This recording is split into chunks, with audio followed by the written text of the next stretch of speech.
Viral di media sosial Telegram pada Senin 13 Mei 2024, sebuah video yang memperlihatkan detik-detik menegangkan di tengah serangan antara tank Rusia dan Ukraina. Dalam narasi unggahan tidak disebutkan di mana peristiwa ini berlangsung, namun dapat dilihat terjadi aksi saling balas-membalas serangan di sini. Awak TNT 72 Rusia terus meluncurkan tembakan mematikannya ke tank yang lain.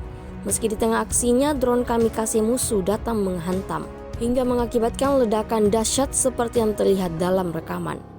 Terhitung ada sekitar 3 kali ledakan dahsyat terjadi di posisi tank T-72 Rusia, namun tank Rusia tetap konsisten terus menghancurkan posisi musuh. Ledakan demi ledakan terjadi secara bergantian di posisi tank Rusia dan Ukraina.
Download Tribun X sekarang, menghadirkan lokal menjadi Indonesia.